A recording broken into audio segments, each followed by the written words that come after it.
History is written by the winners, but who talks about the losers? We do. I feel like you did this same cold open last year. I might have, I don't know. I still like doing it. Ethan and Benjamin Castle are Americans. Watching the footy. Liam Ryan saying, kick it my way, I want to jump over the pack, and here he comes! Ryan! This is Buddy Franklin! This is the greatest showman! Got the handball off to Myers. Myers looking for the lead of Stengel. Gee, they're good. Gee, they're sharp. Razzle dazzle Rioli. Oh, who else? McDonald! From inside the centre square. Boys kick the goal.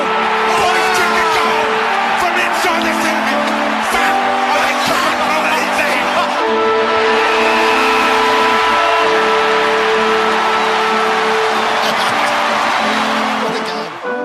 Well, with that, welcome to our second annual edition of So You Didn't Crack the 8 here on Americans Watching the Footy. Benjamin Castle here alongside my brother Ethan, who did that cold open, probably again. And just like we did last year, this is going to be a two-part postmortem on the 10 clubs that will not play into September. So the way this works, we're going to kind of run down each team's season, talk about pros and cons, things that happened, things that went well, things that didn't. Expectations versus reality. We'll take a look back at our sleeper picks for the year as well, maybe look at some players that even we slept on.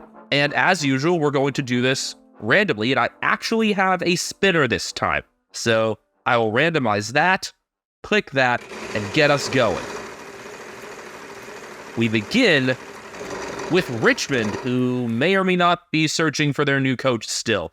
Andrew McQualter definitely put up his hand, but going 7-6 isn't the greatest of results, especially given the talent that's there on the list. Then again, there were some key injuries throughout the season that may make that decision a bit more difficult. Remember, Josh Gibcus didn't play all year, neither did Robbie Tarrant, and then he retired. Tom Lynch didn't play after round 4, and he was the one that kicked the game-drawing goal in the first game of the season. I still cannot believe that the season started with a draw. We should have known then that we were in for an extremely weird one. It was a weird season for Richmond, and I think of these 10 teams, this is the one that I have the fewest conclusions about. Well, part of that does come from the coaching change, and I guess the coaching vacancy that's open at this point. Damien Hardwick went 3-6-1 in his 10 games. It was pretty set on leaving after dream time once Toby Nankervis came back in, and that's where their long streak ended. My confusion with them doesn't really just come from that, though. It's so much on the list that I don't quite know what to think of, other than that Tim Taranto and Jacob Hopper were really good. Definitely made their side of that trade look a whole lot better, even if they're going to be without their first-round picks for this year. Taranto was a surprising miss out of the All-Australian team and the All-Australian squad. The only Tiger to make the squad of 44 was Dustin Martin. Yeah, Taranto needed to be on that list. That really surprised me. Taranto ahead of Tim Kelly? I think there were a lot of places he could have worked him in. I thought he would have been in contention for the 22. I think a lot of it came down to, he was a great fantasy haul, yes. He was an early pick for me, and that served me very well throughout the season. Pats himself on back. But it's his efficiency that was an issue, I think. A lot of turnovers, a lot of just ineffective disposals, and I think that's where people's opinions of him soured. I think a lot of that also just came from being a high-activity guy who just had the ball a ton. You know what? No, I got it. Tim Taranto is the 45th best player in the AFL. Yes. 106 spots higher than some people thought. This team went 10-12-1. They ended up finishing 13th on the ladder, percentage at 93.6. It was really evident after the round 20 loss to the Bulldogs that this team was just about done for, which was a weird one where they decided to rest both Cochin and Martin. And then the loss to the Saints next week really officially finished it off. They also had a 5-game losing streak from rounds 3 through 7. You may remember this team had a lot of trouble in close games, including a round 4 loss to the Bulldogs and a 1-point Dreamtime loss to Essendon. Finally cured that with a win at GWS in round 12. I remember Marlon Pickett had the winner there, and then a week later he got arrested. That 5-game losing streak rounds 3 through 7, I guess should have been a sign of things to come that they weren't getting back to the league's elite with the losses to 4 of the top 9. Collingwood, the Bulldogs, Sydney, and Melbourne before shitting, well, not their bed, just whoever's bed it is at Marvel Stadium because they hate going there against the Gold Coast Suns. And that's going to be even funnier next year when Damien Hardwick will almost exclusively take his Suns to Marvel Stadium outside of probably one trip to the G and probably against Collingwood, given that it was Carlton this past year. Yeah, that's a really funny little layer to this. I'm not sure what sort of changes are to come at Richmond, which honestly, that sets a really bad tone for what the rest of these recaps are going to sound like with all the, I don't know, that I'm kind of doing here. But I promise you, I have more concrete opinions about other teams. This is one that's just I assume because of that trade, they're not looking to do a deep rebuild, and they've got a lot of young pieces on the list. It's just what do you shake up? Where do you make your moves as you're continuing to get younger? Well, I think if they're sticking with McQualter, he definitely showed his hand in terms of a few things. Dustin Martin returned to form under McQualter. As I said, he was the only member of the club to even be named to the All-Australian squad. Missed out on the team, probably because his first half of the season wasn't as strong. Got disposal numbers in the high 20s, occasionally the 30s, in that higher forward role. Would have liked to see him in some center bounces, more especially in Caution's absence. Liam Baker's versatility was a weapon all year. Ended up seeing him play a bit more in the back half than in the forward half, but a good winner of the ball for a small player throughout the year. I think the most pleasant surprise for Richmond this year that wasn't one of their debutants was Jack Ross, who I didn't think of as being near the 22 at the start of the season, and solidified his spot in the 18, honestly. I think my pick for their most positive surprise, because this is tough, I think Ben Miller, just because my perception of him really improved as the year went on. I think Ben Miller was actually my sleeper pick. I remember at one point this year you were really critical of him, and then he really got it together. He did get it together a bit, didn't get a huge number of games in, but got better by foot, scored a couple goals on occasion. He was my sleeper pick. I thought that he'd have more prominence in the ruck, but we turned out to see more of Samson Ryan at the start of the season, and then Yvonne Soldo once he got healthy later on. I think their ruck is in a really interesting spot between Miller and then Soldo, who's out of contract after next season, 2024, as is the case with Nankervis. Now, I expect Nankervis, the co-captain, will obviously stay. And Soldo was played as a resting forward for the later part of the season as well. He was one of a couple changes there that you saw in the forward line late. I'll mention the other in a second. Samson Ryan, just an interesting ruck forward prospect out of Queensland. Kicked 3 goals with his first 3 kicks, but those came in his second game. And I don't believe that had ever been done before. But once Soldo came in, he was squeezed out. I'd like to see a lot more of Ryan moving ahead. I think he's got some really interesting upside, and it's just a matter of where do you fit him in the 22. We'll see what happens with Tom Lynch's future as well, because maybe that'll determine things. And then if Noah Balta stays forward, then maybe that throws another wrench in the plan to get Ryan some more forward time, because Balta can take some ruck contests, and he was trialed at forward for the last few rounds of the year after really getting punked a couple times in the back half late. I remember Harrison Petty and Max King kicked some bags on him. I think they both kicked 6 each, I believe. I mean, as you look at this list and look at what pieces are going to be there seems to be more room defensively. And defensively, the best surprise for me was one of the debutants. They debuted 6 players this year, and I have just thoughts on each of them. Tyler Young was in from the beginning, and he already looks like he could be the centerpiece of a new back 6 for them. Young often didn't get that main assignment early on, then ended up shifting onto people like Max King mid-game, and he shut King down once that happened. I don't think King got another touch in that rematch that they had against him round 22. So that was a huge positive there. Still a lot of room to grow as a first-year AFL player, obviously. You got some good two-way runners and wingmen in Sam Banks and Matthew Coulthard. Coulthard, their mid-season addition from Glenelg in South Australia, had that great impact as a sub in the comeback against Hawthorn that kicked his first goal the next week, I believe. Keen on seeing more of him. Got a versatile forward in Jacob Bauer, who did his hamstring after 2 touches in his first game, but showed well, otherwise kicked a few goals. And then this past week, Sunday afternoon against Port, they debuted both Tom Brown and James Trezise. And I liked Trezise, was an active interceptor. I think was afforded that spot because of Balta moving forward. So they got some pieces to play with there. You've also got Hugo Ralphsmith, who's very versatile and is really your pet project when it comes to Richmond. They've got a whole lot on the younger side. I think of those guys, Coulthard was the one who I was most interested in. I think he could kind of do some work at the half forward, maybe even slide into a midfield role at times if needed. Not sure about doing center work, but a wing or a flank role could suit him well on the smaller side. Maybe have him linking up with guys like Ross, for example, or Liam Baker, perhaps, if he goes on the outside. There are a lot of possibilities there. They're at a crossroads in the organization where they may not think they're fully out of the Premiership window yet, despite this huge transition that's coming in their list. Kind of like Geelong in a sense, but more extreme and further trending toward the younger side. Did we talk at all about which players on this team we were kind of underwhelmed by? Because I got a couple of candidates. So why don't you go first? Narrow it down for me. Well, when it came to the defensive job, I mentioned Noah Balta already. He's spread out. I was hoping for more out of Morris Rioli Jr. this year, and I'm thinking maybe Liam Baker's versatility, as well as some of the other smalls, getting more time, maybe slid him back. He also dealt with some hamstring issues during the year, so Morris Jr. is one that I'd point out. I'd say on the older side, Dion Prestia wasn't as consistent, though was able to put up touches in the 20s and 30s sometimes. I'm still a big believer in Prestia.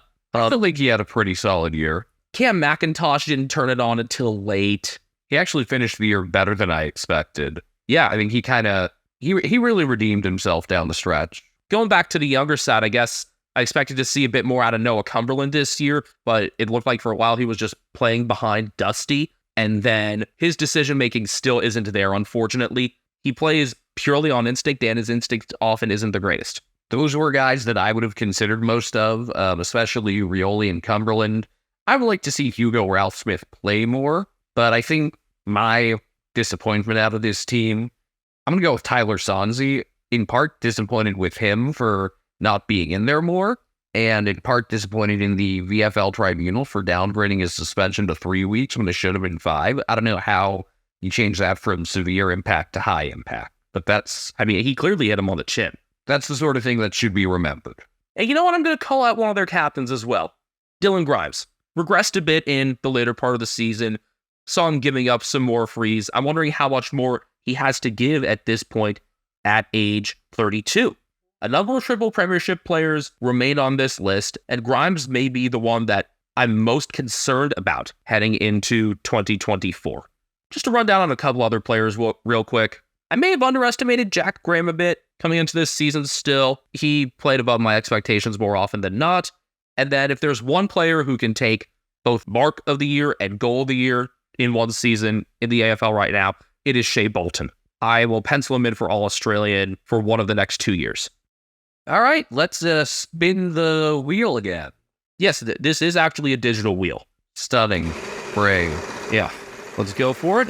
Team 2 of 10, 2 of 5 for this episode. The West Coast Eagles. I was hoping to have a lot to say, but this is going to be much more you. I'll try to chip in where I can, but this is that's right, folks. It's going to be a Benjamin episode. Here's the clicker. Wouldn't blame me if you used it. Wait, why is this storyline all about me? What, are we giving Ethan's voice a rest? The Eagles finished in 18th. They went 3-20 at a whopping 53%. Their 3 wins, round 2 against the Giants, round 20 against North, and round 23 at the Bulldogs. Benjamin listens, they're all strange in their own right. I don't think the win over North was necessarily strange. I found it strange just because of the way that game turned. It seemed to turn pretty much every quarter, but maybe that's just something that happens with weaker teams playing against each other. Looking back at that game, the Eagles really dominated the first. North had a better second quarter, then were held scoreless in the third, and the Eagles only scored a point in the fourth, but held on. So, yeah, that one was pretty strange there with how quickly it turned. But beating the Giants actually, I guess, is somewhat ordinary, except for the fact that this was an eventual finalist that they beat. And then against the Bulldogs, they ended up helping shut the Dogs out of the 8, which in the long run is probably good for the club, as I'll mention whenever they come up in this whole postmortem series. But it was in that Bulldogs game, we did see some good planning, some good coaching in that. For one, Jack Darling played very closely to Liam Jones that whole game. And, Adam Simpson realized, and the coaching staff realized, you play one-on-one against this guy, it limits him severely. And they used their secondary target to do that while keeping Oscar Allen open. But this was Allen's first year as the primary target, with Josh Kennedy having retired and with Darling just getting older. This was the year of Oscar Allen, if you want to look for the biggest positive out of this team. Oh, he ought to be the captain. He was tied for 5th in the Coleman, kicking 53-23. Despite not being 100% all year, you saw his right shoulder strapped up all year, maybe some subluxation concerns there. Name this guy the captain. He is all in on this club. He's talked about willing to see things out like Mark Lacroix, among others, did. He is fully committed, and I think the players rally around him because the games where he was the stand-in captain when Luke Shuey was out seemed to be some of their best games. I am not an Eagles fan, and I was ready to run through a brick wall for this guy. I think that tells you all you need to know. Allen played every game this year. You could not say that about any member of the Eagles last year. So that right there is an improvement. The injury list did pile up, though, a lot of soft tissue stuff, and it got to the point that they decided that they were moving on their head of performance at the end of the season. That decision was made back in June, so hopefully there are more changes to be made in strength and conditioning from there, because it wasn't just the older guys who had these issues. Even the first-year players like Reuben Jinby and Elijah Hewitt had issues. At least when Brady Hoff was out of the game, it was because of a fuck-up with his own asthma medicine. That is still one of the funnier things that happened this season. Good on the Eagles for being accountable for it, though. And maybe he had to be out the next week because of that as well? I'm not sure. But you know me, I am the Brady Hoff supporter. And even in what I believe was an 81-point loss to the Brisbane Lions, I saw a huge positive out of that game in that Brady Hoff held Charlie Cameron goalless. I did not think of Hoff as a great one-on-one defender before that. In my opinion, there shifted dramatically. I still think of him as more of a wing player, but he's had more kind of fullback pocket time this year and has shown well against smaller targets. He just needs to stay on smaller targets. And they need more depth back there. They need reliability back there. It was very apparent when any one of Jeremy McGovern, Tom Barras, Tom Cole, and Shannon Hearn was out of the team. Cole isn't, a super old player, but his ankle is 20 years older than the rest of his body. So he's had a hard time getting steady games, and that's a huge issue, especially with Bugga now having retired. And McGovern can still be great when he's healthy. You saw the game that he put on against the Bulldogs. That's a great example of that. They do need to keep moving forward from their premiership era, though. Andrew Gaff can go. He gets a lot of the ball, but I don't think he does a lot when he gets it, and that had been a frequent criticism from Eagles fans and analysts alike. Hang on to Liam Duggan, still a really strong ball winner. You need support for Tim Kelly there. It can be good running into the forward 50, both on the inside and outside. Jamie Cripps is a pressure leader and can still bag 5 goals on occasion. I think perhaps his absence was underrated. He broke his ankle as he was tackled in the first Western Derby this year in round 3. I mean, that was where the carnage really began, the first Western Derby, the Frio home Western Derby. They did add one player on the older side of the list, and that was Jaden Hunt. I like him. Good longer kick, can run with the younger players, and you need to do things right now to suit those younger players' skills. Reuben Jinby is a tackling machine. He and Elijah Hewitt can win a lot of the ball. Noah Long looks 13, but plays like he's already 24. He's pretty patient, and that surprises me, and I like that about him. He knows how to pick his spots. One of your favorite photos of this year in footy, though, was him with one of his fans, and you're just like, is this his younger brother? Most of the photos of him are funny, just because he looked like baby. And in terms of the goal kicking, there's another piece there that wasn't there at the start of the season. I am surprised at how quickly Ryan Merrick has bought into things. But you saw him during that 1-point loss to Essendon and then the win against North. He is fully committed. I'm so scared about young Victorian players coming to the club, but it seems like he wants to stick around. We'll see if that's the case for Harley Reid or if they even keep that pick. A whole lot of discussion still to happen there in the next a little under 3 months. Again, did not watch a lot of this team between their games usually going up against another and their games not being close. But I did like Merrick. You could tell he was pretty gifted offensively. The last couple of years, they've had that number 1 pick in the midseason draft, and they've hit on it. Just Coley was hurt. Yeah, did his ACL relatively early on in the season. Still the best number 49 in the league, I'd say. Well, there were only 2. in the offseason, we're going to talk about the best player to wear each number during the season. That'll be a fun one, especially as we get into the 30s and 40s, especially the 40s, because there's some pretty uncommon ones in there. Just from what you saw this year, do you have any clear improvers or disappointments? I know you've talked extensively about Bailey Williams' improvement, but that's one I'd throw out there. I mean, still not great in headouts, but his footy IQ seems to have grown throughout the season. He was one of the main reasons that they could not win that opening round game against North, a game that they easily should have had, and one that still frustrates me, but just made better decisions the rest of the way. Seems like Adam Simpson, who is sticking around, and probably through the end of his contract, because who else would want to coach this team? It seems like Adam Simpson's committed to playing Bailey J more forward. So I guess maybe he's wanting Jack Williams and South Australian youngster Harry Barnett, who got a debut as a sub this year, to get more of the ruck time. I feel very mixed on that. I think a lot of it will come down to Barnett's development.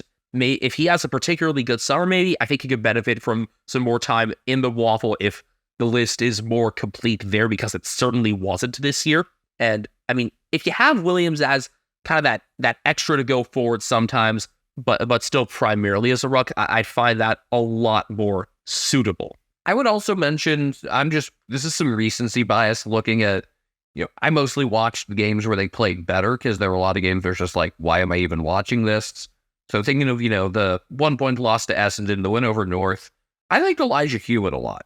Oh yeah, I mentioned Hewitt already. Glad that he and Jinby got the Rising Star nominations. Hewitt was ready right from the beginning, able to burst through stoppages like a player who's already gotten a few more seasons under his belt. That was how he was able to sneak a couple goals this year. I want to see more of that, and a better connection with the rucks will allow that as well. And my appreciation for Jack Petrocelli grew this year as well once he had more of a midfield assignment. He's another one where his speed is maybe his best attribute. That's something I've always thought watching him as well. The speed really plays well into his game. I've liked him. There's a lot of dead weight on this list. He is not. Thinking about those last couple games as well, Zane True was still on the rookie list, had a great fourth quarter as a sub against the Bulldogs, kicked a goal, then helped set up the next one. I want him to get more opportunities, and I hope that the one reason he didn't play in round 24 was because someone had to make way for Luke Shuey. He's the one that got that awesome golden shower that inspired maybe my best episode art of the season, although I've had some very good ones. If you haven't paid attention to kind of the graphics I do for every episode, there are some good ones in there. And then, we've gone through this without talking about Tim Kelly. Tim Kelly. Huge possession numbers.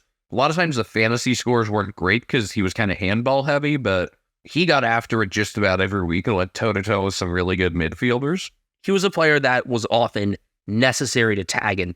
He needs some support in there, and healthy Hewitt and Jinby will most certainly help with that. Kelly deserves a lot of praise for being able to put up the numbers he did and just being the quality player that he is on that Eagle squad, and I shudder to think what they would have been without him this year. And then one more on the older side, Mr. Glass Bones and Paperskin himself, Elliot Yeo. In those last couple games, the last game he played was against the Dogs round 23 because he did his hamstring again because, of course, between the soft tissue stuff for this team and Elliot Yeo. But they shifted him between the center and back, and it worked really well. And a question I have for Adam Simpson, I left this on Twitter. I'm not sure if it was addressed in any of the Q&As with the Will Schofield host. I was wondering, is that a plan for Yo next year, regardless of his health?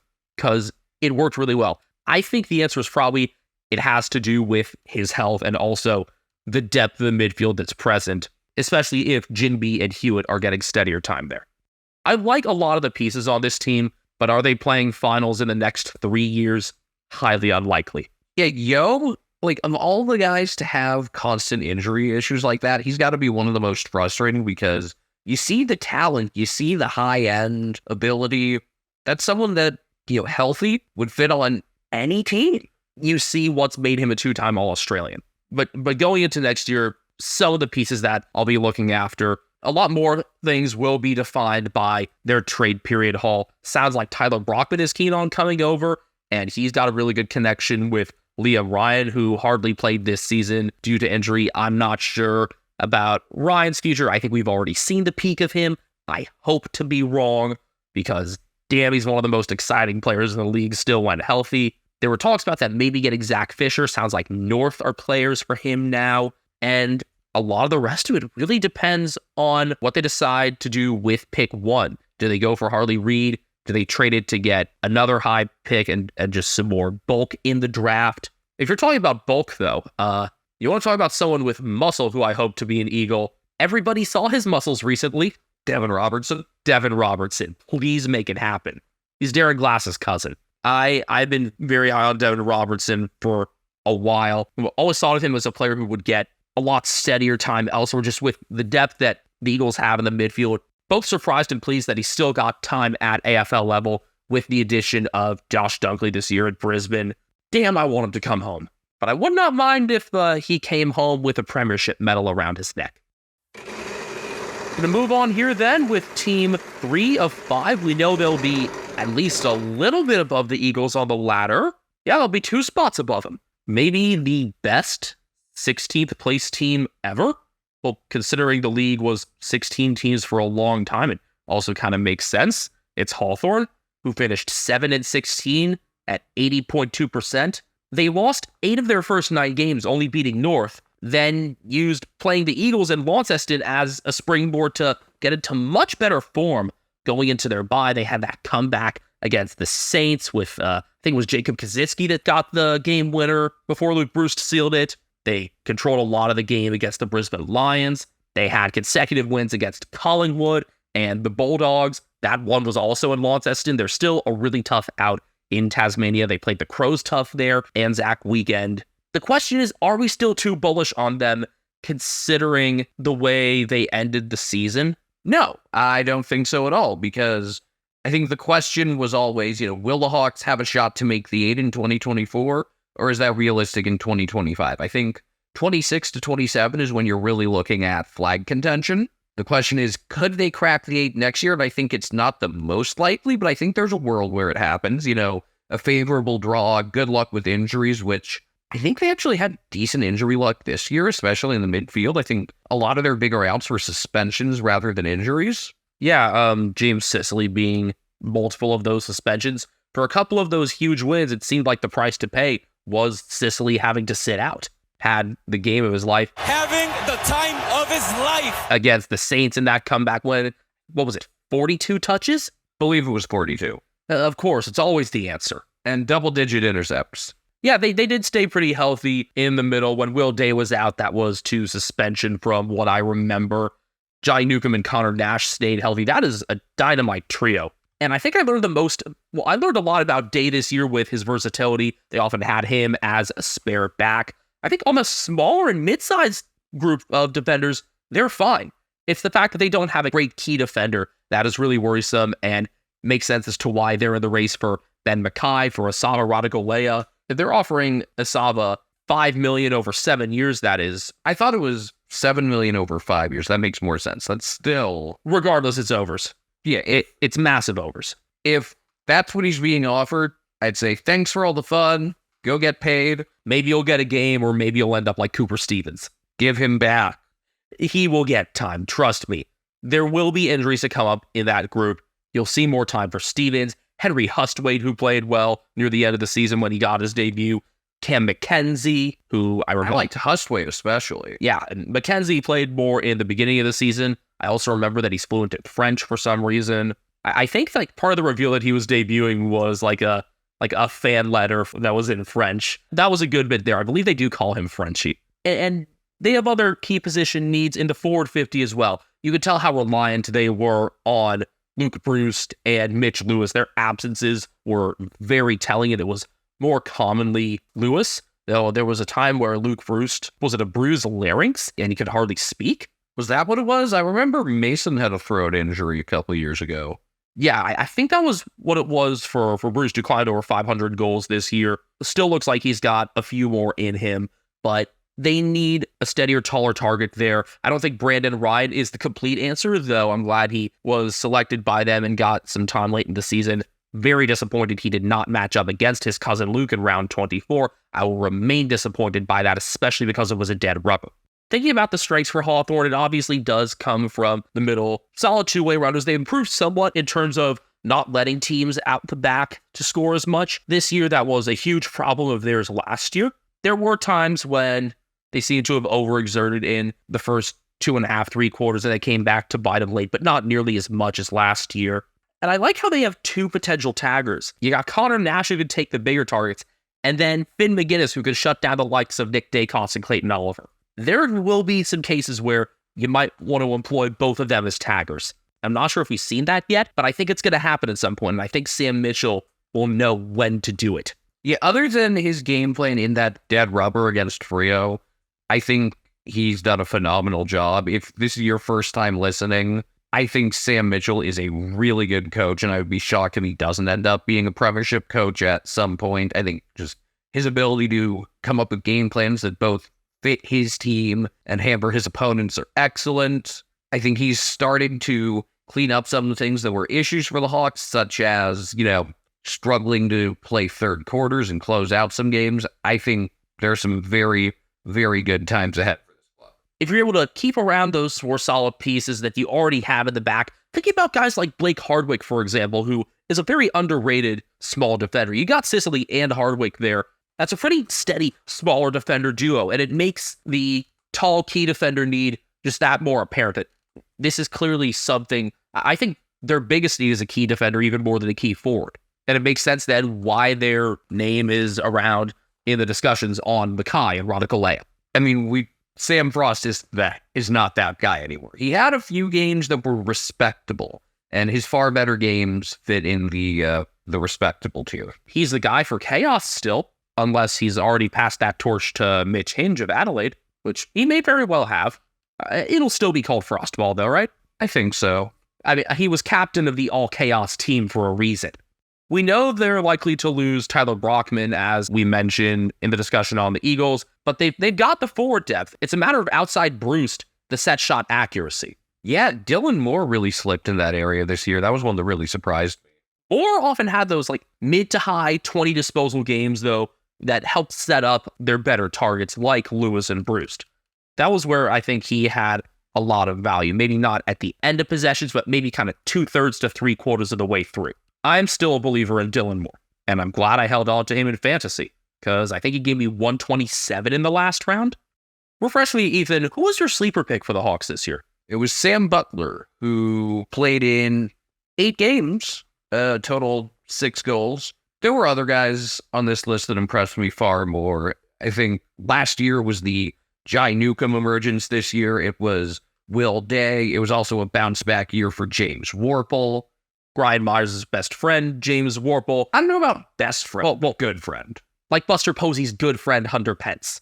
I think we would have seen more out of Jai Sarong if he had been healthier. Yeah, remember, he was battling pericarditis for part of the season, but I think Tom Mitchell being absent allowed Worpel to play a much more open game in the middle, and that suited him really well. I was not keen on Worpel that much going into this season, and leave the season thinking that he could end up being a real leader in that midfield alongside Newcomb.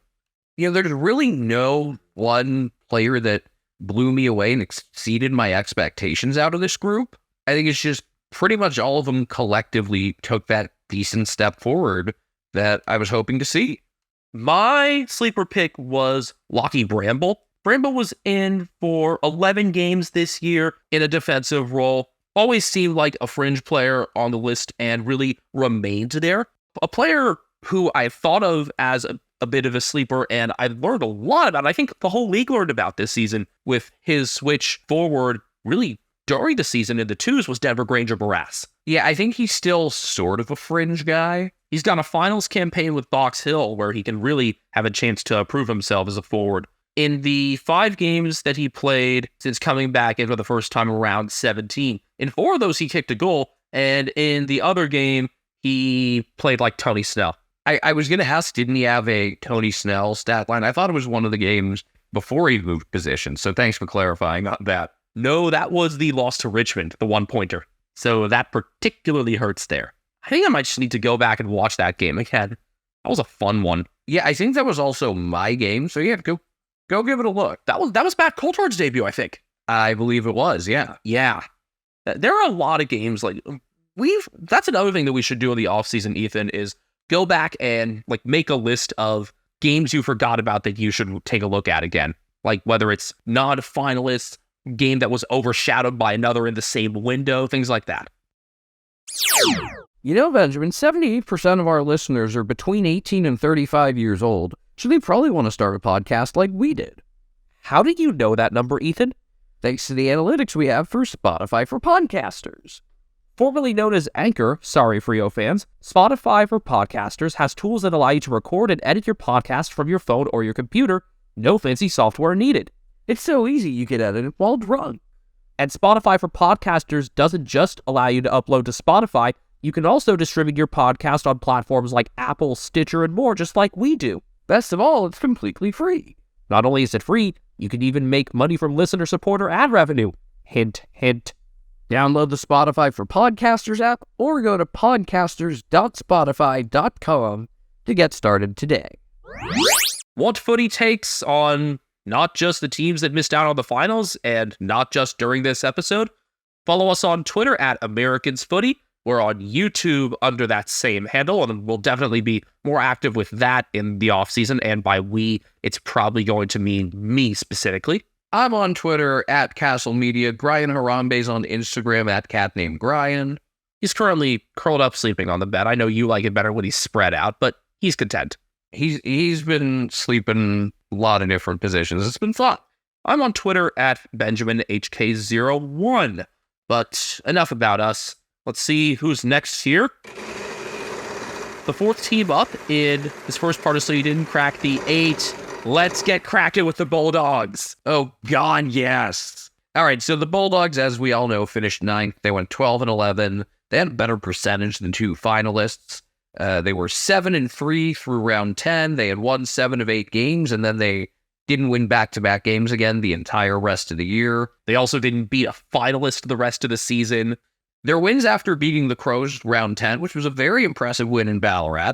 They beat North. They kind of sent Frio back to earth after Frio had got on their nice little run. They doubled up against Frio this year then because the first time Rory Lopp made Frio forget how to play footy. They beat a lifeless Essendon team. They beat a Richmond team resting a couple guys, and they beat a Geelong team playing half of a VFL squad. And that actually forced a very rare thing to happen because Luke Beveridge switched up the ruck matchup on Toby Conway. If Luke Beveridge makes an adjustment centered around you and countering you, that is just about the highest praise that you could get in the world of footy because Luke Beveridge doesn't make in-game adjustments. And we saw that far too much this year, especially against some of those lesser teams against whom they lost. Thinking about, for example, against the Eagles. There was no Lima in that game, and it actually mattered. They didn't move Bailey Smith in there. They didn't move Jack McRae in there. It made no sense. You have the pieces there. This is a very top-heavy list, and that's some criticism there that, the middle and bottom part of the list may not be up to AFL standard. The wasting of top-tier talent, particularly in the midfield, but even up forward. You have your top 3 goal scorers combined for 113 goals. 44 from Aaron Naughton, 35 from Jamar Ewell-Hagan, and 34 from Cody Waitman. You let that go to waste. Plus another career year from Marcus Bontempelli. Another amazing year out of Tom Liberatore, who was cursed to never make the All-Australian team, which is a fucking joke. Like Reading not being a city. Yeah, except that's funny. And then Adam Treloar is somehow undervalued because he's playing in their shadow, and he's top 3 on the team in disposals, contested possessions, clearances, and score involvements. I guess from a fantasy standpoint, the thing that knocks him down a little bit is that he's sometimes got these games where he's pretty handball heavy. That's no. Who would you have put Lima in over, just looking at the All-Australian team? That's a really hard choice because I very much respect the inclusion of Caleb Sarong, who did oftentimes, even with the year that Andrew Brayshaw had last year, he regressed a bit outside of fantasy scoring, and even a bit in fantasy scoring, actually. But Caleb Sarong and Tom Liberatore were the 2 best contest players in the AFL this season. Even above Lockie Neal, and it was hard to believe Neal was left out. Jack Viney also being left out is kind of insane. He was in the 44-man squad. It's really tough to try and... There is a poll on the AFL website, who is the unluckiest player to miss out, And with more than twice as much vote as anybody else, it is Libba. He's at 26%. Then you've got Other at 13%. Rowan Marshall at 12%. Lockie Neal at 11%. And it descends from there. You know what? Libba over Zach Merritt. That's exactly what I was going to say. I respect the year that Merritt had, but I find it hard for me to think that over the course of the full season, Merritt had more value overall than Libba. I mean, I respect the hell out of the players that they included, but I think Merritt was one that could have been replaced by Libba or Neal. While we're on the subject, let's see, which other changes? I think you got to get Harris Andrews in there, probably over, I guess, Cal Wilkie, maybe over Dan Houston. I think Wilkie had a more consistent year than Andrews, and if you're looking to really go like by true positions here, I mean, Petrarca's listed at forward. I know he did move. Petrarca at half forward, I have no problem with that whatsoever. I have no problem with that. You could make a case, honestly, like for Josh Dacos to come out for some of the other midfield candidates. As good years he had. I wouldn't stay Harris Andrews for Darcy Moore. I mean, he's a guy that the first 2 months of the season, along with Jordan Dawson, we were thinking is potentially All-Australian captain contenders. Watch Dawson be the All-Australian captain next year. I would have honestly been fine with Dawson missing out for a couple of these other candidates. Dawson for Neal? Maybe that's recency bias because he started the year so well and, towards the end of the year was just good. I was surprised but very glad that Charlie Cameron made it again on the forward line. He's one of those players where it isn't entirely about the goals he scores. Even when he is a prolific scorer, he's still someone that can set up other targets well also. And that's a huge credit to Taylor Walker as well, where I think he doesn't get nearly enough praise. Yes, he had the career year in front of the sticks. He kicked, I believe, 76 goals. I'd still probably go Oscar Allen over Cameron. Remember, I'm not the Eagles member here. That's really tough to only have one true small forward in there. Feels weird. By the way, fuck yes, Toby Green. Toby Green, All-Australian captain, as he deserved to be. Well, here's the thing. I would probably have gotten Andrews in there, but Cameron's the only Brisbane Lion, which is kind of insane with how good that team is. Yeah, Andrews, Neal, and Joe Danaher were also in the 44-man squad. We got what? 3 from Collingwood, 3 from Port. I fully approve of Dan Houston being in this year with his full oval capabilities and not just, I bet the after the siren goal put him over the line. Yeah, it probably did because it's it's an iconic, memorable thing. But one of the best kicks out of the back and just a penetrating kick anywhere on the field. 9 goals this year is a career high. Anyway, we started talking about this. You know what? Honestly, I'd be more comfortable with leaving out Stewart than Wilkie. I disagree there. You're the Cats fan. I mean, he had like 2 bad games all year. Maybe it's because we're used to better from him still. The same argument can be made for Dusty at times, even with the slow start to the season he had. I'm shocked that Dusty was the only Tiger that made the 44. As I mentioned earlier, Taranto missing out on the 44 is probably the biggest shock out of that. Yeah. But let's get back to the point here as we're talking about the Dogs. Yes, so they had 2 All-Australians, probably should have had a third. The other one, of course, was the best and most versatile ruck in the competition, Tim English. And yet, this team isn't even playing finals. And watch out also because English, Naughton, Ugle-Hagan, and Bailey Smith are all out of contract after next season. This sort of wasted talent, in a way, reminds me of the Angels. You know the difference between this wasted talent and the Angels' wasted talent? Well, some of these guys did actually win a flag. That's one thing. The other big thing is, unlike the Angels wasting talent, this doesn't make me happy. I don't have anything against the Dogs. They're one of the more likable teams.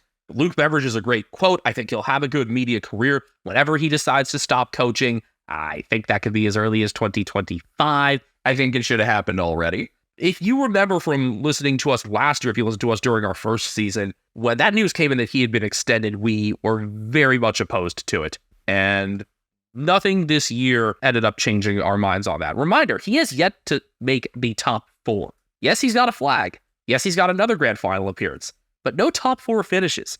This is a team that is mired in, it's unnecessarily mired in that sort of mediocre part of the ladder, 5 through 8, and I guess this year going down into 9. Shut your mouth, you mediocre footy coach. Mediocre? The seasons since Marcus Bonampelli's debut, he debuted in 2014. They have finished 14th, 6th, 7th, 10th, 13th, 7th, 7th, 5th, 8th, 9th. Yeah, I mean, that 2015 is when Bevo came in, so go figure. Now, I can't pin this 100% on him. No, I mean, you got to pin this at least somewhat on list management with some of the issues they had filling out the 22. My biggest issue wasn't just, them figuring out kind of the back of the 22, but also they had this weird amalgamation of talls that they could rarely get right.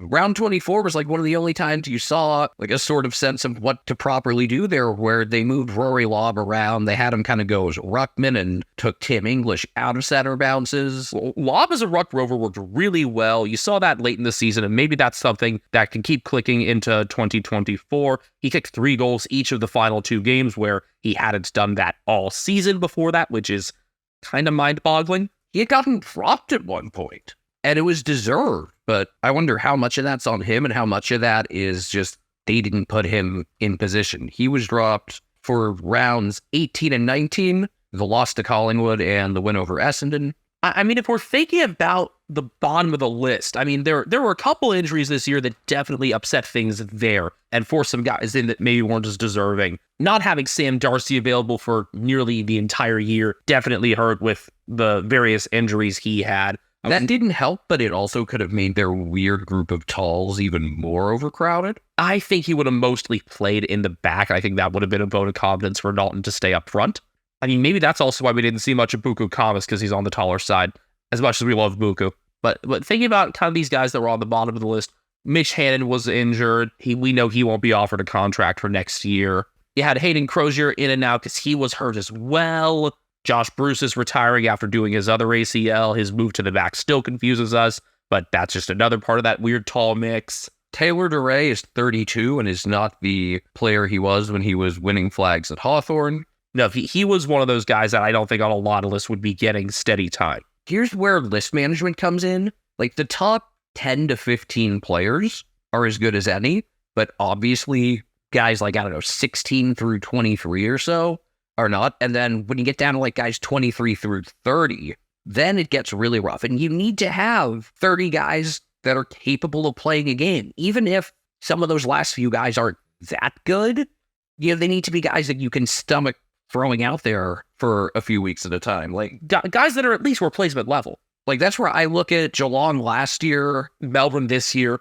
Port Adelaide this year. Like, I think Francis Evans is a great example of it. I mean, I'm glad he's steadily worked his way into their lineup and has proven people wrong. They were kicked 3 goals in the final round, including one of the best plays of the round. That awesome soccer charging in from the side of the goal square. We are big Frank Evans believers here, even though he doesn't have a streak anymore. Yeah, like some of the guys here, here's a list of everyone who got games this season for the Dogs. And if I interrupt you, you're going to start again. Or are you just going like alphabetically, numerically? What's the deal?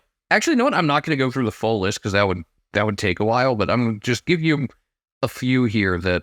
How about you go with anybody who got single digits in games? Actually, let's make the cutoff. I'm going to put the cutoff at 11 games, actually. Or you know what? 12. 12.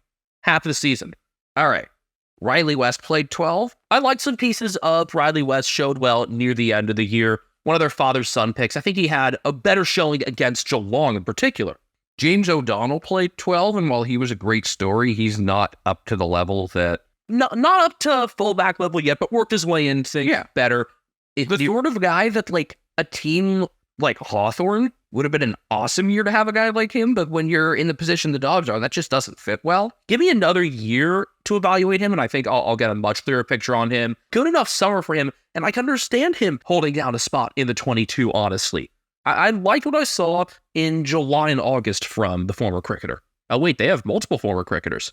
Latham Vandermeer, 11 games. He actually played really well in round 24 in that third quarter before getting subbed out. Because that was a calf issue there, I think. Yeah, but otherwise, very versatile player. Maybe the issue is this is not a coach and a coaching staff that knows how to properly use a guy like him, that sort of Swiss Army knife who, jack of all trades, master of none? The sort of guy who Richmond, I think, could do a lot with. Oh, absolutely. Jason Johannesen. Him getting hurt was killer because he was playing really well. You want to find something that's hard to pin on coaching or list management?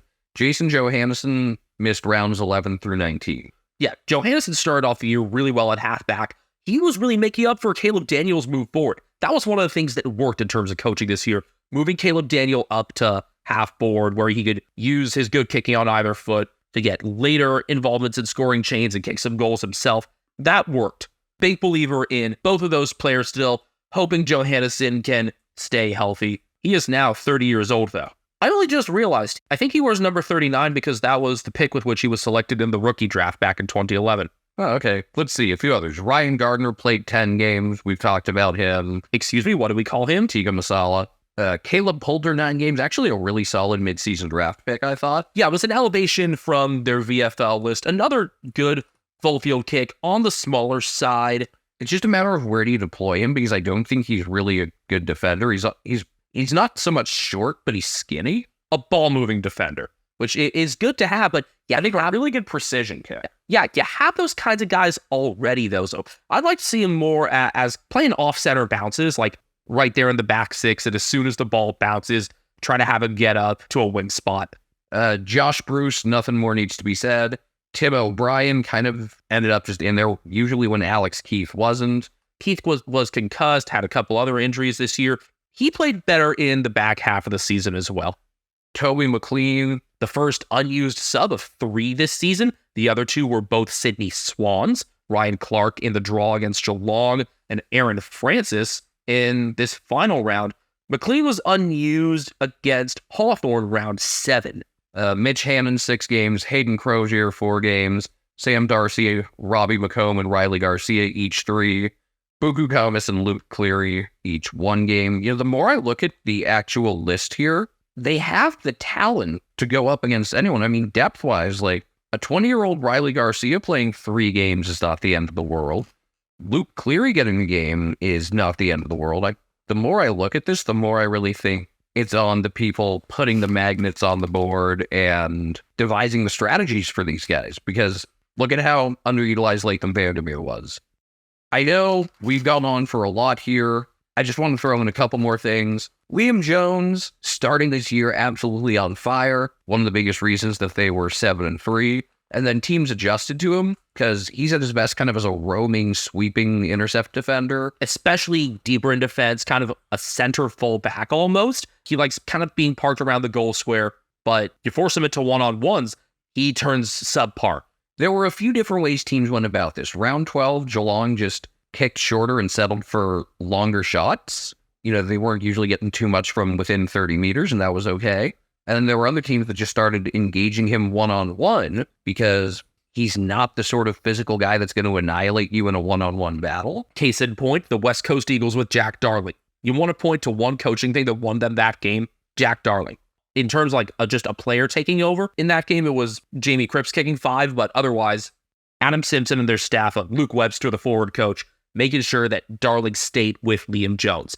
Jones still, I didn't think of him as the centerpiece of that back six. That was Ed Richards, and his emergence continued this year. It was a shame that he got hurt during that Geelong game because that was a gettable game for them. Otherwise, I think it was close to level when he went out. That said, their biggest issue against Geelong, and this is emblematic of their coaching issues, after all these years, they still have no idea what to do against Tom Stewart. Which makes no sense. He's a known commodity. I think just a couple other things about this team I want to wrap up with. I thought Anthony Scott actually had a pretty solid season, was the sort of depth piece they need more of. We constantly talked about him as a sort of right place, right time player. Kind of wild that he only had 12 goals for the whole season. Yeah, he played in 22 games. I think the only one he missed, he was concussed. He was subbed out against Richmond and missed round 22 against Hawthorn, so that checks out. Yeah, he kicked 12 goals, but they came in 9 different games. He scored 3 in the win against the Blues, 2 in the win against the Crows at Ballarat, and had 7 one-goal performances. So almost Alex Neil Bullen-like there. Yeah, he had this streak of 6 consecutive games with a goal, rounds 6 through 11, and they won the first 5 of those. I don't think that's a coincidence. I think the other one, he could have been one of the people to come into the middle, lower his head, and get some of those contests that Libba got. I think the other one that is kind of indicative of this season for them was Oscar Baker, who got off to a really nice start, and then they kind of left him in there, kind of hung him out to dry as he became less effective, and then we didn't see anywhere near as much of him in the second half of the season. I think it's just another situation of coaches not really knowing what to do with a guy. He played all their games before their bye, so he played all 14 of those, was subbed out in round 19, subbed in round 22 and played all of the final 2 games. I still don't know what to think of him. I think he's another one of their players with good speed, maybe not a player that can go in the contest, but the type of energizing half forward that can work in that lineup if he gets steady time. I imagine that they're seeing what we're seeing from the other side of the Pacific and with much more footy experience, but there are a lot of things that make me doubt the whole Dogs coaching staff and their whole footy department, and I don't want to doubt them. I want this team to actually live up to their potential, especially on the top end of things. It's going to be so disappointing, honestly, if Bontempelli wins the Brownlow and he's just sitting there and you look at the rest of the leaderboard, it's like, these are guys that made finals. If not, being in the grand final with Nick Dacos, Christian Petrarca, Lockie Neal all expected to pull high. The sleeper picks, let's revisit those. Yours actually didn't get a game. It was Dom Bedendo. Yeah, I was kind of struggling to find someone after you took Riley West, and we couldn't really use Buku Kamis because a year earlier would have been good for that. I know he was injured a decent amount this year. That definitely hampered things there. Only played a couple games in the VFL, so just a maligned player this year. We'll get a better read on him next year. I did choose Riley West, and I got enough out of him to be pleased with that pick. I think it was off the back of a couple performances he had the previous year that I chose that. He played 12 games this year, round 2, and then every game for round 13, and he had a 5-game goal streak of his own. I want to see him get in there as more of a tackler. He had 7 of them against Hawthorn. May have been pressed more into that role, more of a center role once Tom Liberatore went out. But there are support pieces there. We haven't even talked about Bailey Williams, who started off the season pretty hot. He had some games at the start of the year that were really good, and then he was less and less involved for a stretch, and I want to go back and figure this thing out. Yeah, because looking back, he had 3 goals from 23 disposals against Freo round 6. That Anzac Friday game where Rory Lobb ended up freaking out the entire Freo list and their fan base. Had a couple goals at Darwin when they lost to the Suns. And then you saw his disposal numbers take a bit of a dive going into the back of the season. Was moved down to the sub for round 19, and after that, didn't get above 17 again. So yeah, I think we're going to need to do some film review there. We need to pick out, I mentioned this on the other side of the break, we need to pick out underrated games to go back and look at, whether it's for something strategic or just a forgotten matchup. And I think which game we pick that involves the Bulldogs will serve us really well there to analyze them. All right, well, last one of this episode. We got 6 teams left. Give her a spin. I have given a spin. I think we're saving the Cats for next time. And we're saving, we're not saving the bottom 2 for next time because we're getting that out of the way here. The Kangas ended the year with a win. North Melbourne finished in 17th. They were 3-20 at 71.5%. They won their first 2 games, including a win at Freo. I remember that one had a pretty controversial conclusion. Harry Sheasel just kicked the ball away in the final seconds, and it was determined, I think correctly, that the siren sounded before the ball went out of bounds, and so deliberate could not be paid. They then lost 20 straight, and then beat the Suns down in Tasmania to close the season. They're the only team to not beat a finalist this year. Brett Ratton coached 10 games, rounds 10 through 20, while Alistair Clarkson was on leave, and really deserved a win. I don't think he's like this great cutting-edge head coach, but he kept things from imploding. They had only 2 games they lost by more than 50 under him. They had 3 losses within a goal, another by 8 points against the Saints that they led most of the way. Really, other than getting knocked around at Adelaide and at Geelong, they actually did pretty well, I guess. And I mean, the 6-goal loss to Hawthorn. The Collingwood lost by 35. They were getting killed early and then made things a bit more respectable. But honestly, I felt so bad that he didn't get a win. He deserved one. Yeah, the number 76 comes back to haunt him because that first game he coached was round 10, and that was the interchange breach game. That one hurts to think about. That's another one where had that not happened, the Swans would have been left out of the 8. However, I'm honestly more content with having the Swans in than the Dogs there, so I don't really mind. But seriously, that one hurts so much. Really fun watch. Again, probably another underrated game, especially considering how Essendon finished the season. Both the clashes they had. You had the one that Massimo D'Ambrosio won as the super sub in the final couple minutes. That was round 12. That was not a bad loss. That was just, they went toe-to-toe with them, and at the time, Essendon was pretty solid. Obviously, Essendon did have their struggles against bottom teams, but that game felt less like they struggled and more that North played pretty well. And then you look at the final round and you see Nick Larkey kicking 9 and Eddie Ford kicking 3. I think I cued you in on Eddie Ford before you cued me in on him. Whichever way it went, I'm thrilled that he got his first win, and I'm thrilled that we started paying attention to him like we should. He's much more than just a forward target. Good mark all over the field. His kicking has gotten smarter as well. A pretty complete player who finally got his first win in his 22nd game. Sorry, Greg Clark, I think you're the new king there. Oh, and Larkey, 71 goals, third in the Coleman, on a bottom 2 team. On a team where opponents come in knowing our biggest job defensively is to shut this guy down. And he still went off. He was fantastic. And unlike Oscar Allen, they never switched him to the back to try and change things up. Some of the criticism with him being in the All-Australian team was that he's purely a finisher, doesn't set up other people. But when you're as reliable a shot he is, I think he was like the best volume shot in the league this year in terms of accuracy. No, I completely get why he's in the All-Australian team, and I'm glad he made it. 71-24.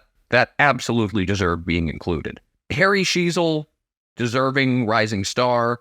He broke the first-year player disposal record. His instincts are great. And remember, he was a forward before this year. That's the craziest part about all this. I love the interview after his very first game where he said, yeah, they basically just told me to stand there. He'd been playing there for about 4 weeks and went off for 30-plus disposals in his first game. Yes, against the Eagles, but still. And that was when the Eagles were largely healthy, too. Yeah, he had 34 in his first game, ended the season with 622. I mean, he averaged over 27 a game. I believe it was Scott Russell's record that he broke, which had stood for 33 years there. And it wasn't just volume. People were criticizing him for taking kick-ins earlier in the year. He was not that guy for a lot of the year, though. He earned those touches. He went to the right spots. Really strong on the ground as well. Good below his knees. A really, really complete player, and I have no idea where he's going to be playing going forward. I imagine it's going to be in the back still while their defense is out of depth. George Wardlaw was the name that was kind of coupled with him throughout the preseason, and hamstring injuries limited Wardlaw's contributions, but I thought he was pretty good when he was out there as a tackler, going for contested possessions. Excited to see more of him. Yeah, especially with the depth that they still have in the middle. If you end up getting all of Wardlaw, Luke Davies-Uniacke, Jai Simpkin, Bailey Scott healthy, Hugh Greenwood, an extra piece there as well, goes hard in the contest. I think with those injuries to really the rest of that lot, people took more nose to Bailey Scott this year, and I'm glad. I think Greenwood as well. He had a couple of games, those first couple without Simpkin and Davies-Uniacke, where he just went off, and obviously Wardlaw was still hurt at that time. I wonder, maybe another year from now, North look to trade some of that midfield to maybe stock up defensively. I wouldn't think that they'd trade Davies-Uniacke or Simpkin. No, I was thinking trade Greenwood or maybe Scott. I mean, if Hugh Greenwood's like your 5th or 6th best midfielder and you've got all these problems defensively, that seems like a logical move to me. At 31, though, I'm not sure how many would take a flyer on him. 31, but because of all his time playing basketball, he's definitely got more left in the tank than your typical player of his age. Right, Hugh Greenwood, former New Mexico Lobo, we say to the chagrin of our friend Rick Shaibani. Yeah, we're still big Greenwood believers. It would be interesting to see him go on to a 4th club. Defensively, outside of Ben Mackay, it was rough. I mean, Sheasel moving the ball, great, but it's not like he was asked to, take guys on one-on-one. Open field stuff he could do, he could sense when to kind of move into the right zone for marks. But no, not one-on-one is not his task. And with Mackay almost certainly moving on, a lot more responsibility will rest on guys like Josh Goder. I'm a big believer in Goder, but he was sidelined for a decent part of the season himself. Miller Bergman will need to be thrust into more something, maybe further back there. I wouldn't be surprised, though, if Sheasel does end up learning kind of the finer points defensively. I think that's going to be a big priority for them. It's just the matter of getting that key tall. Griffin Logue got hurt. That didn't help. Yeah, he did his ACL against Geelong, I believe so. He'll miss maybe the first half of next year. That's really going to bite.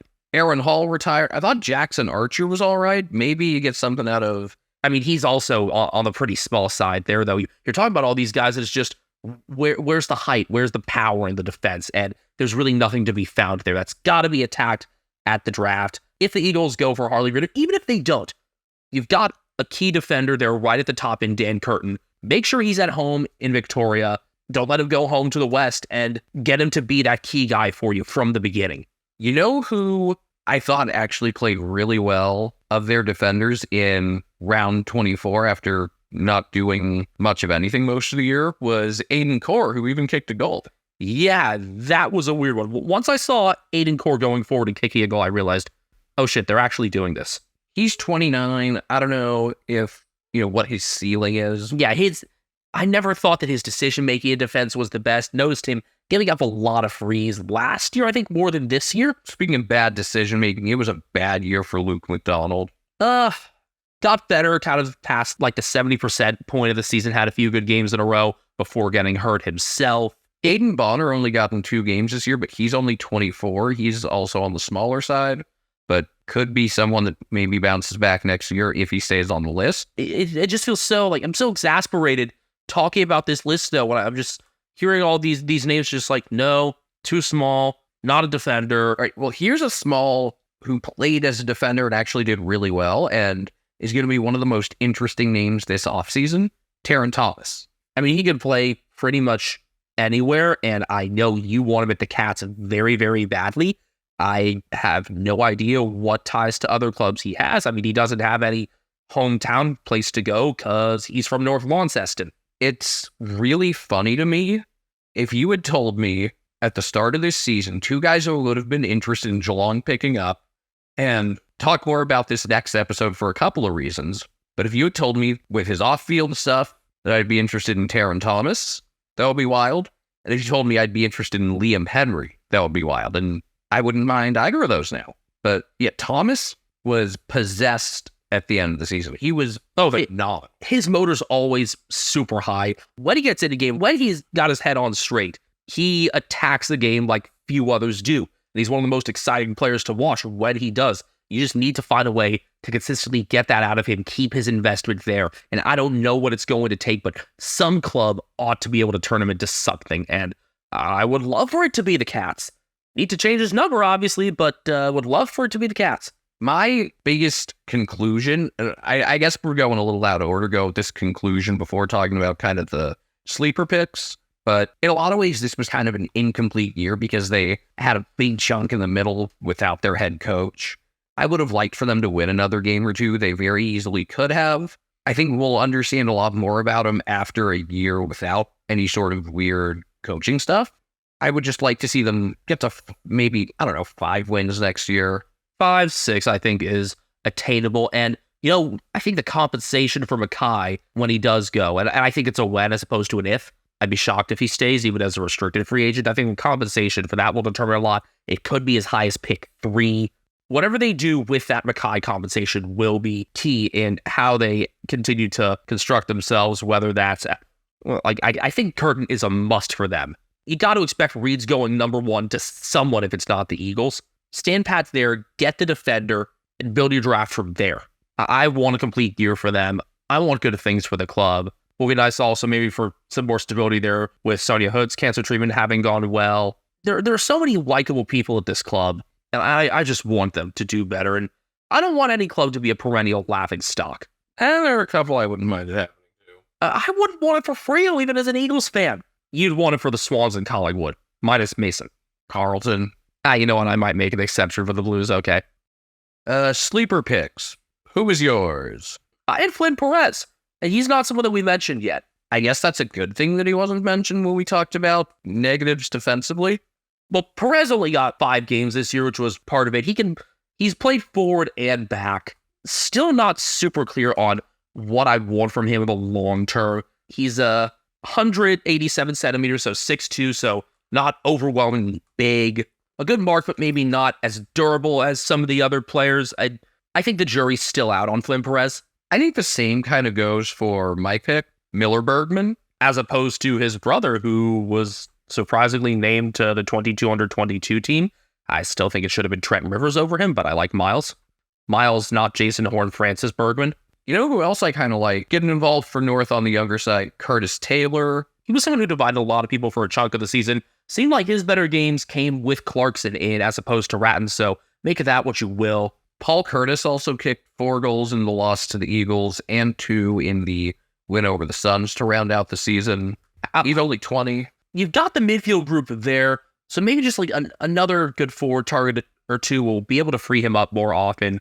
I think the instincts are there for him. He kicked some brilliant goals this year, had a potential goal of the year nominee against Sydney. There's so much to like about this North team, and it's a matter of putting it together, having a steady couple years to do that, and then really taking stock from there and seeing how viable this thing is to make a finals run in the short term.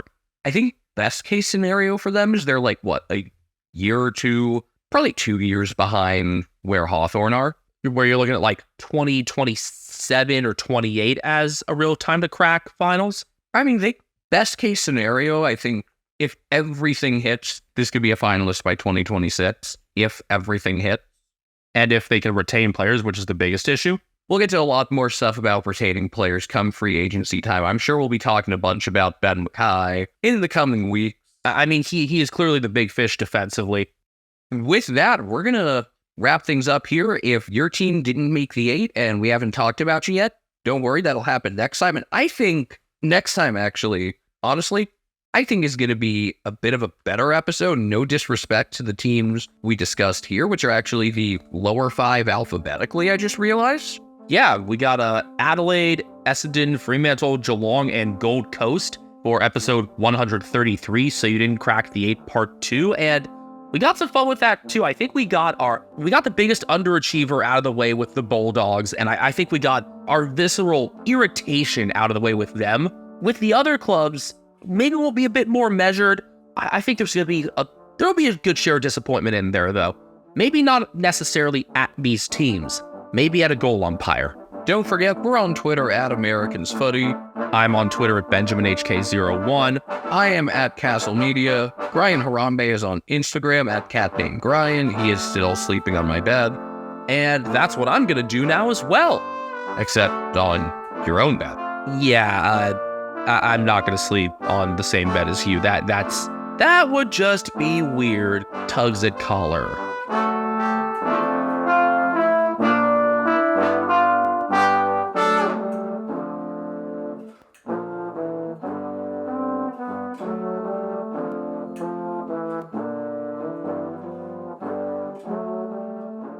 You know who I think could actually solve a lot of the Bulldogs' problems? What are you going to say, Brian Myers? Guatemalan human rights activist Rigoberta Menchú. This isn't being included. No, it's not. But it probably threw you off. It was probably not what you were expecting.